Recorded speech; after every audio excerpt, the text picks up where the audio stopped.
Life is bigger than thought. Wow. That simple yet literally profound statement is just the perfect jumping-off point for what we're looking at today. We spend our entire lives inside our own heads, right? Yet the mystery of how our inner life actually works, like how a passing feeling suddenly becomes a thought, or how that thought drives a physical action, well, it remains one of the absolute most fascinating puzzles in human history. To really understand how we tackle this giant puzzle today, we've got to anchor ourselves in the historical reality of 1909. We're looking at the foundational textbook titled Psychotherapy. It was written by Harvard psychologist Hugo Munsterberg. This guy was a real pioneer. He was out there trying to bring a rigorous scientific structure to the often wildly misunderstood realm of mental healing. Okay, let's dive into this. Welcome to our explainer. Today, we're going on a serious journey into the mind. We're going to be demystifying exactly how early modern psychology started treating our inner experiences, not just as these mysterious, untouchable feelings, but as a real, analyzable biological science. To make sense of the whole shebang, we're breaking this psychological mystery down into 4 easy steps. First up, the dawn of psychotherapy. Second, 2 views of the mind. Third, the anatomy of consciousness. And finally, the mind-brain connection. All right, Part 1, the dawn of psychotherapy, a historical crossroad. So, picture the early 20th century. It's a time of massive transition. Munsterberg observed that civilization kind of teeters between these big waves. On one side, you have the realistic wave that's driven by physics, chemistry, and mechanical laws. But by 1909, society was completely shifting into an idealistic wave. People were just tired of cold facts, They were turning back to art, to religion, and to higher ideals. And this right here beautifully illustrates psychotherapy's dilemma at the time. Munsterberg systematically broke the topic down because, well, psychotherapy was caught right between these 2 massive historical waves. If you lean way too far into idealism, it completely risks becoming vague mysticism. To actually help people, to make a real difference, it absolutely needed a strict, rigorous scientific foundation. Moving right along to Section 2. 2 views of the mind, the lens shift. Now, to build that scientific foundation, we first have to totally shift our perspective on reality. Munsterberg uses this brilliant ocean metaphor to explain the shift, and I just love this. Think about it. When you look at the ocean, you can view it through the lens of emotion. You appreciate the excited waves, the storm, the sheer beauty of the scenery, right? But you can also view it as science, literally calculating the drops of water, the hydrogen, the oxygen, and the strict laws of hydrodynamics. And here's the kicker. Neither view is wrong. Both the emotional appreciation and the physical calculation are 100% true. They're just the exact same reality viewed through completely different lenses. So if we take that and apply it to ourselves, the really big question becomes, how do we actually study the inner life? I mean, it's one thing to calculate drops of ocean water, sure, but how do you measure a deep conversation with a friend, or a super fleeting memory, or just a sudden, unexpected burst of anger? Well, to answer that, we split our human experience into 2 distinct views. First up is the purposive view. Now, this is our daily experience. When you talk to a friend, you care about what they mean, their ideals, their will, and you feel empathy for them. Basically, you treat them as a subject. But then there's the causal view.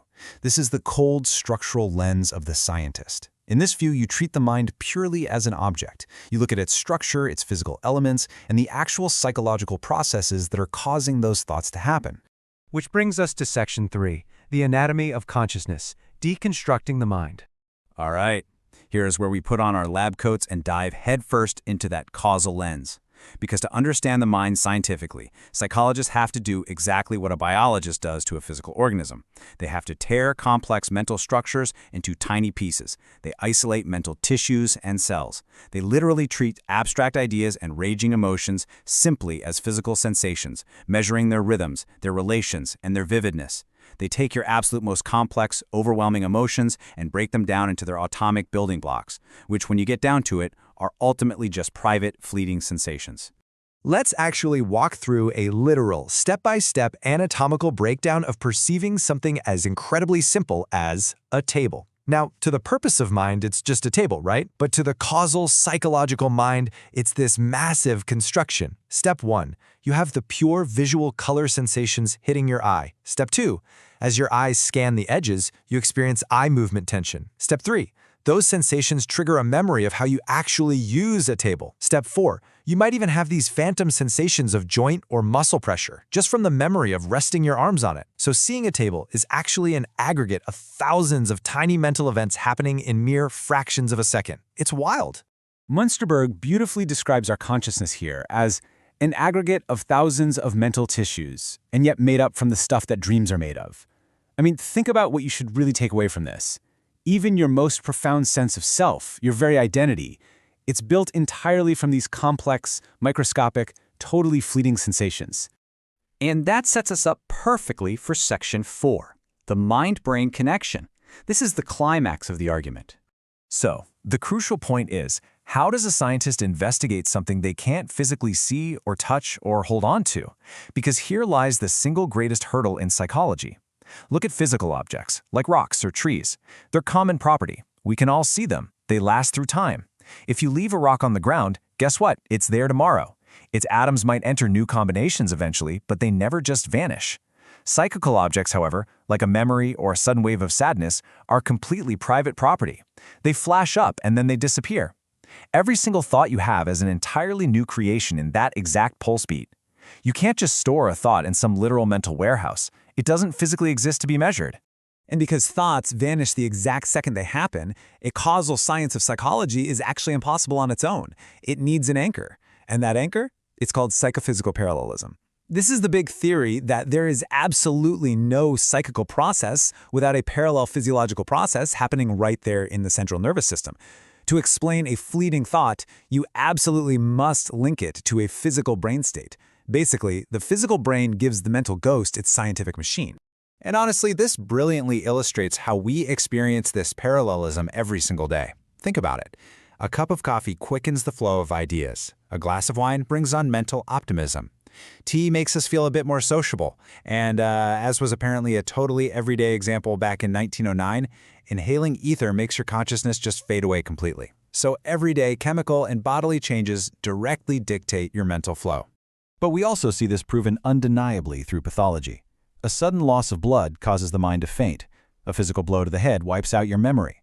Brain tumors can completely, drastically change a person's entire personality. Paralysis can literally dissolve the mental self. The evidence here is just overwhelming. There is a strict, unavoidable parallel between your physical brain health and your mental reality. Now, I know exactly what some of you might be thinking right about now. Does reducing our minds to brain mechanics completely ruin the magic of life? Well, not at all. The scientific causal view absolutely does not destroy the beautiful, purposive soul.